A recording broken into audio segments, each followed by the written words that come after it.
क्रिस्त में मेरे प्यारे भाइयों और बहनों, वर्ष का 20वां सामान्य इतवार है, जब हम लोग एक मन होकर ईश्वर से प्रार्थना करते हैं तो ईश्वर जरूर हमारी प्रार्थनाओं को सुनता है। संत मत्ती का सुसमाचार अध्याय 18 पद संख्या 19 और 20 में प्रभु यीशु हम लोगों से कहते हैं, यदि पृथ्वी पर तुम लोगों में 2 व्यक्ति एक मत होकर कुछ भी मांगेंगे तो वह उन्हें मेरे स्वर्गीय पिता की ओर से निश्चय ही मिलेगा। क्योंकि जहां 2 या 3 मेरे नाम पर एकत्र होते हैं, वहां मैं उनके बीच उपस्थित रहता हूं। प्रार्थना में बहुत शक्ति है। प्रार्थना के जरिए दिल पिघल जाता है। एक शिकारी कुत्ता था, शिकार करने के लिए निकल पड़ता है। रास्ते में ही बहुत सारी झाड़ियां थी। उन झाड़ियों में से कुत्ता देखता है कि एक खरगोश है। खरगोश को शिकार करने के लिए कुत्ता उसकी ओर दौड़ लगाता है। जैसे ही कुत्ते को खरगोश देख लेता है, खरगोश अपना जान बचाने के लिए तुरंत वहां से भाग जाता है। बहुत दूर तक कुत्ता उस खरगोश का पीछा करता है, परंतु खरगोश किसी तरह से जान बचाकर निकल पड़ता है। हताश और निराश होकर शिकारी कुत्ता धीरे धीरे से वापस आता है।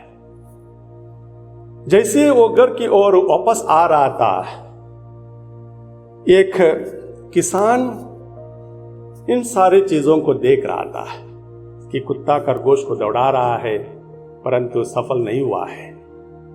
तब किसान उस कुत्ते पर एक कमेंट मारता है कि तुम इतने बड़े कुत्ते होने के बावजूद भी, एक शिकारी होने के बावजूद भी, एक छोटा सा खरगोश को नहीं पकड़ पाए, शेम ऑन यू। तब शिकारी कुत्ता कहता है, sir, I was running for my night meal, but the rabbit was running for its life.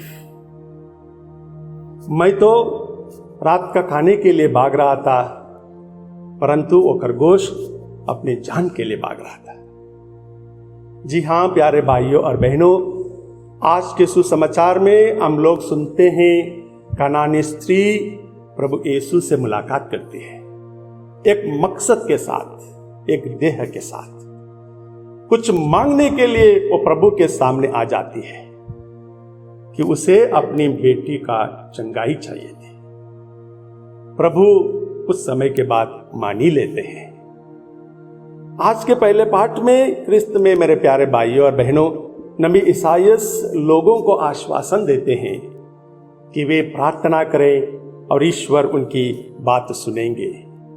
नबी ईसाइयस के द्वारा ईश्वर कहते हैं, न्याय बनाए रखो और धर्म का पालन करो, क्योंकि मुक्ति निकट है और मेरी न्यायप्रियता शीघ्र ही प्रकट हो जाएगी।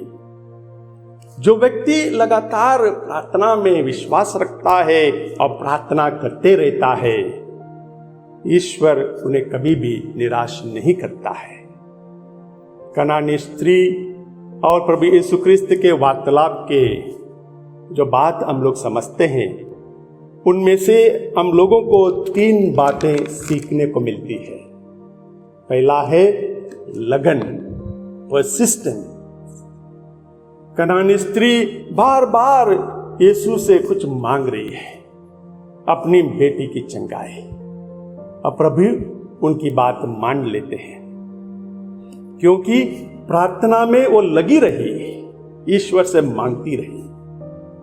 ठीक उसी प्रकार क्रिस्त में मेरे प्यारे भाइयों और बहनों, अगर हमारा वेट कुछ ज्यादा हो, ज्यादा मोटे हो, तो हम डॉक्टर की सलाह लेते हैं। यह सच है कि डॉक्टर हम लोगों से कहते हैं रोज एक्सरसाइज कीजिएगा, खाना थोड़ा सा कम खाइएगा। पूरे जोश के साथ हम लोग एक्सरसाइज करने शुरू तो करते हैं, खाना भी थोड़ा सा कम खाने लगते हैं, परंतु कुछ दिनों के बाद एक्सरसाइज करना कम होते जाता है और खाना खाना बढ़ते जाता है। फलस्वरूप मोटापन नहीं घटता है।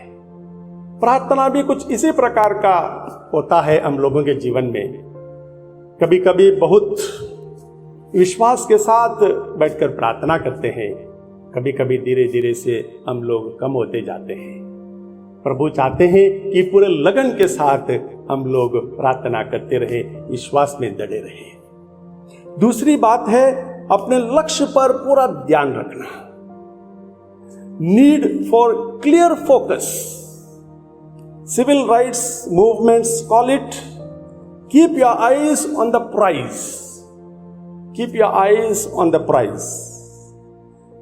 प्रभु कनानी स्त्री की बात तो सुनते हैं, परंतु जल्दीबाजी नहीं करते। इधर उधर फोकस चला जाता है, परंतु कनानी स्त्री का फोकस तो ठीक था।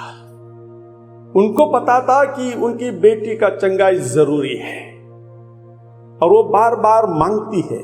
ठीक उसी प्रकार जैसे अगर हमें 100 मीटर्स रेस में हो, 200 मीटर्स रेस में हो, हमें पूरा फोकस होकर दौड़ना पड़ता है, तभी हम लोग सक्सेसफुल हो जाते हैं, रेस कंप्लीट कर सकते हैं। प्यारे भाइयों और बहनों, हम लोगों के जीवन में ऐसे तमाम घटनाएं, चीजें आ जाती है। ऐसे लोग हैं जो हमें बार बार कोसते रहते हैं, बार बार हमें गुस्सा दिलाते रहते हैं। ऐसे लोग भी हैं जो हमें बार बार गलत रास्ता भी दिखाते हैं, निराश कर देते हैं। हमारे जीवन का जो फोकस है हम उससे हट जाते हैं। परंतु आज के सुसमाचार से हमें पता चलता है कि कनानी स्त्री अपना फोकस बनाई रखी और ईश्वर ने उनकी प्रार्थना सुनी। और तीसरी बात है करेज। कनानी स्त्री हिम्मत के साथ प्रभु के सामने आती है। वो एक गैर यहूदी थी, औरत थी। प्रभु यीशु और उनके शिष्य आसपास थे, फिर भी पूरा हिम्मत जताते हुए प्रभु के सामने वो आती है। प्यारे भाइयों और बहनों, कभी कभी सत्य का सामना करने के लिए, सत्य बोलने के लिए हमें हिम्मत की जरूरत पड़ती है। ऐसा भी होता है कि हम लोग कभी कभी सत्य को दफनाते हैं। हम लोग सत्य को ना दफनाए, उसको थोड़ा सा पैसे के लिए उसे असत्य ना साबित करें और किसी को खुश करने के लिए, एक छोटा सा गिफ्ट पाने के लिए हम सत्य को ना छुपाएं।